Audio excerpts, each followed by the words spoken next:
పెద్దపల్లి జిల్లా కాల్వ శ్రీరాంపూర్ జనం క్షుద్ర పూజలతో వణికిపోతున్నారు. రాత్రి అయితే చాలు మంత్రగాలు క్షుద్ర పూజలు చేతబడి చేస్తుండడంతో భయంతో బిక్కుబిక్కుమంటూ జీవనం సాగిస్తున్నారు. ముఖ్యంగా గురు ఆదివారాల్లో 3-4 రోడ్ల కూడల వద్ద క్షుద్ర పూజల సీన్ చూసి జనం భయభ్రాంతులకు గురవుతున్నారు. రాత్రి అయితే బయటకు రావాలంటేనే భయపడిపోతున్నారు. ఇక చుట్టుపక్కల గ్రామాల జనం ఎవరైనా అనారోగ్యం పాలైతే ఎవరిని 4 రోడ్ల కూడల వద్ద కూర్చోబెట్టే మంత్రగాలు క్షుద్ర పూజలు చేస్తూ ఉండడం ఇప్పుడు ఆందోళన కలిగిస్తుంది.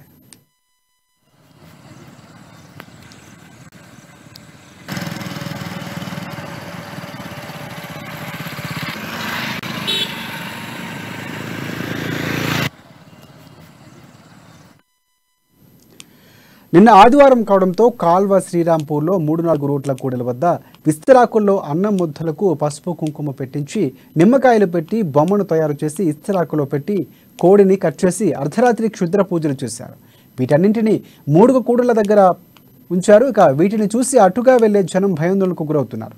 అంతరిక్షంలో రాకెట్లను పంపుతున్న ఆధునిక యుగంలో ఇలాంటి మూఢనమ్మకాల ఊబులో పడి జనం మోసపోతూ ఉండడం ఏంటని పలువురు ప్రశ్నిస్తున్నారు. ఇలాంటి వాటిపై అవగాహన కల్పించాలని కోరుతున్నారు.